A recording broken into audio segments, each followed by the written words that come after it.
Assalamualaikum, salam sejahtera. Bertemu kita kembali dalam segmen rangkuman mengenai aktiviti Ketua Menteri Sabah Yang Amat Berhormat Datuk Seri Panglima Haji Haji Nur. Berikut adalah susunan rangkuman yang akan saya laporkan mengenainya.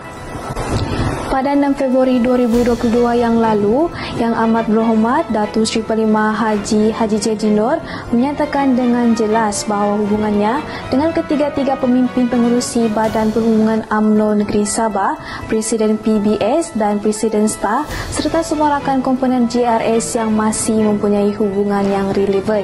Pada 7 Februari pula, Ketua Menteri Sabah telah menyaksikan penyerahan dividen daripada Lembaga Industri Getah Sabah yang diserahkan oleh Encik Sabdil Tanjung, Pengurus Besar LIGS kepada Kerajaan Negeri Sabah yang diwakili oleh Yang Berhormat Datuk Seri Panglima SR Haji Safar Untung, Setiausaha Kerajaan Negeri yang bernilai RM1,300,017.336 di Menara Kinabalu. Sumbangan ini diharapkan dapat mengurangkan serba sedikit bebanan mereka yang telah terkesan. Pada 14 Februari, beliau juga menerima kunjungan hormat dari Yang Berhormat Senator Tengku Datuk Seri Utama Zafrul bin Tengku Abdul Aziz, Menteri Kewangan Malaysia. Semoga kunjungan itu dapat mengeratkan lagi hubungan antara kerajaan negeri dan kerajaan persekutuan demi kesejahteraan rakyat. Pada masa yang sama, Haji Ji telah menyaksikan majlis menandatangani memorandum persefahaman antara Suria Capital Holding Berhad dan Pendela Venture Sian Berhad serta rakan kongsi termasuk kelas sawit Kinabalu, SLDB, Sulzer GTC Teknologi dan Tingkat Advisory Srian Berhad di Pusat Konvensyen Antarabangsa Sabah. Sebuah kompleks perindustrian tenaga diperbarui Sabah Maju Jaya akan dibina di Teluk Sepanggar yang bernilai 1 bilion dan ianya akan menempatkan Edible Oil Bulking Terminal, kompleks penapisan minyak sawit dan loji minyak sayuran berhidrogen yang pertama di Malaysia dengan kapasiti 250,000 tan metrik setahun untuk menghasilkan bahan api penerbangan yang mampan.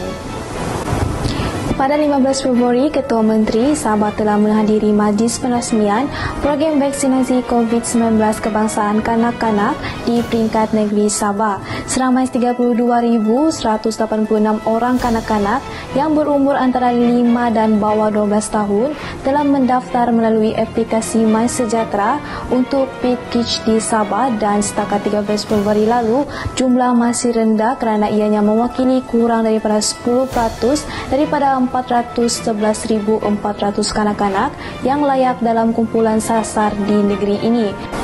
Dalam pada itu, Ketua Menteri Sabah menerima kunjungan hormat daripada H.E. Sami Rafael Leno, Duta Besar Finland telah ke Malaysia di Menara Kinabalu. Dalam perbincangan berkenaan, pihaknya ingin mengukuhkan lagi hubungan dua hala antara Sabah dan Finland dari segi meluaskan peluang perdagangan serta menarik pelabur dalam pelbagai bidang di negeri ini. Beliau juga menerima kunjungan daripada Ketua Pengarah Agensi Anti-Dadah Kebangsaan yang berusaha Tuan Suteno Ahmad Belon di Menara Kinabalu. Yang berusaha Tuan Suteno telah berkongsi mengenai perkembangan terkini usaha AADK dalam isu menangani penyalahgunaan dadah di negeri berkenaan. Haji turut menyampaikan replika cek sebanyak RM3,000 kepada 15 badan bukan kerajaan bagi memberi suntikan semangat dan dapat mewujudkan kerjasama yang erat dalam membantu pihak AADK Sabah untuk melaksanakan program-program pencegahan dan lawatan pemulihan dadah. Ketua Menteri Sabah juga telah menerima kunjungan hormat daripada Duta Besar Perancis ke Malaysia, H.E. Roland Galharagu di Menara Kinabalu. Dalam pertemuan itu akan memberi manfaat kepada Sabah menerusi peluang pelaburan berimpak tinggi yang lebih luas. Bukan itu sahaja, Ketua Menteri Sabah menerima kunjungan hormat daripada H.E. Dr. Mervi Safa, Kavachi Duta Republik Turki ke Malaysia di pejabat di Menara Kinabalu. H.E. Dr. Mervi Safa Kavachi turut menyatakan bahawa sekumpulan ahli perniagaan dari Turki akan datang ke Kuala Lumpur pada Mac ini dan akan ke Sabah untuk mencari usaha pelaburan. Beliau juga berhasrat untuk mempromosikan tarikan pelancongan Sabah bukan sahaja di Turki tetapi juga negara jiran yang mempunyai hubungan dengan Turki sebagai tambahan kepada inisiatif perdagangan dan pendidikan.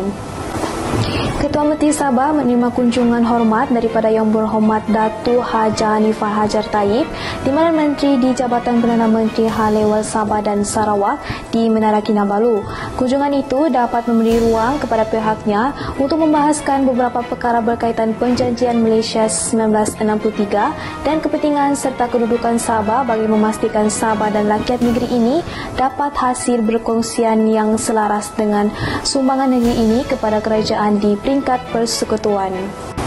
Akhir sekali, Ketua Menteri Sabah juga menerima kunjungan hormat dari Yang Berbahagia Laksamana Muda Datuk Roslan Muhammad Yunus, Panglima Wilayah Laut 2 Pangkalan TLDM Sandakan. Beliau juga diberikan taklimat oleh Yang Berbahagia Laksamana Muda Datuk Roslan mengenai peranan dan tanggungjawab TLDM terhadap operasi pengawasan dan pertahanan maritim negara khususnya di kawasan maritim Sabah.